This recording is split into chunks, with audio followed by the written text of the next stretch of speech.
So the shifter is down here on your left. Right now it is in third gear,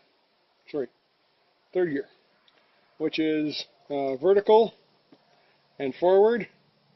So we've got first gear, second gear, third gear, fourth gear, fifth gear, and reverse. And that seems to be how the transmission is expecting to see this come. So when you're changing gears, you've got to get to the middle position, rotate back and forth, and then go forward or back. So this would be first gear.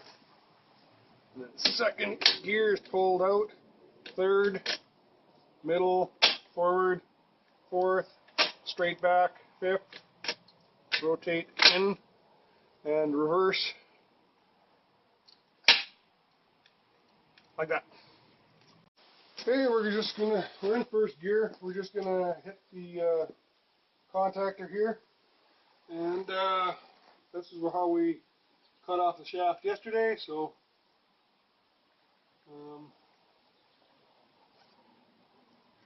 this is how it should be done today, I guess. I'm expecting the wheels to turn this way, so as you're facing them, counterclockwise.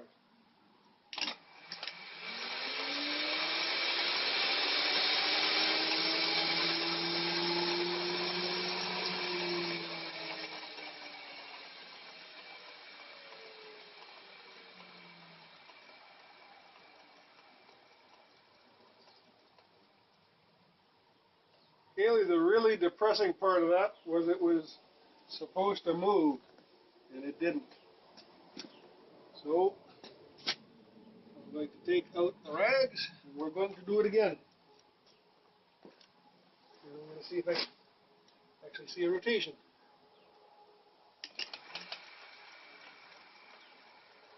Okay, I'm seeing rotation the same direction as the motor shaft. You probably can't see that. Okay, we're going to try that one more time. I'm satisfied that it's turned the right direction. Not sure whether it's visible. So we're going to wait for it to stop.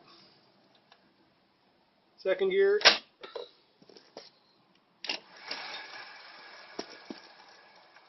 Yep. Third gear. Yep. Fourth gear. Yep. Fifth gear.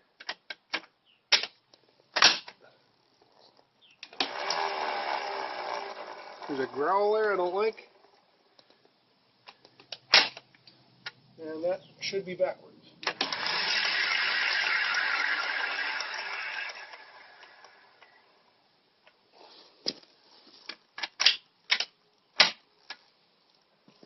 That should be backwards. That's not backwards. That's not good.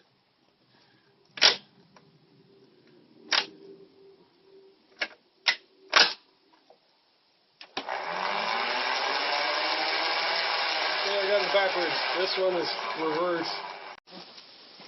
So, from the driven side, it's clockwise. Counterclockwise. From the tail end, it was clockwise. So from the driven side, it's counterclockwise. So we have three positions: counterclockwise, neutral, and clockwise.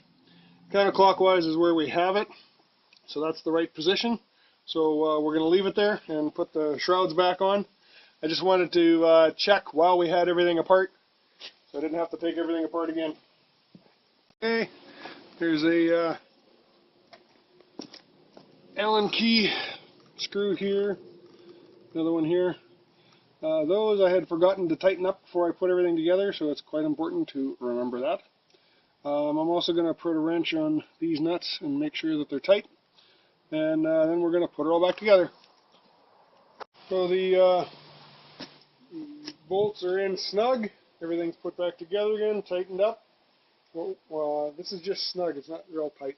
What we're going to do is put the motor shaft into the hole here, stand it up, and then we're going to run the motor on 12 volts again, and just loosen off the bolts a bit, let it center properly on the clutch, and then we'll torque everything up, and we'll be good. I had to put spacer on these two because the frame of the gas engine was thicker than the adapter plate, but I don't know how much weight this has to hold, but the larger nuts are probably going to be more than strong enough. Anyway, that's what we're doing. I should be so ashamed. As my testing goes along, my circuitry gets worse and worse.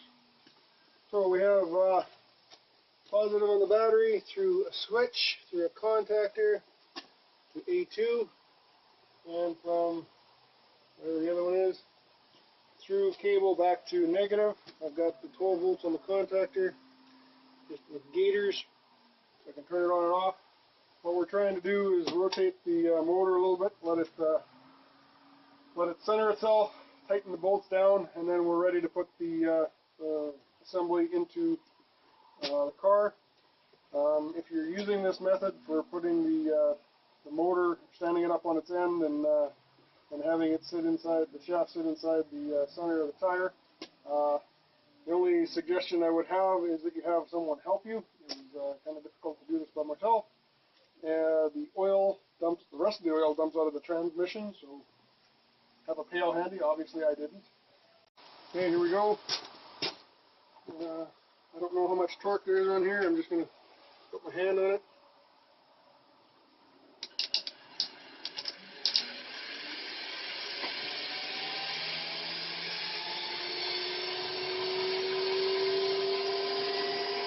So if I could work the clutch, I would. I don't have that option right now. So this actually sounds pretty good. Not much for vibration at all. So I am going to cut her off here. Torque down all my bolts. Okay, again, after everything's torqued up, we're going to just run it again, make sure everything's still kosher.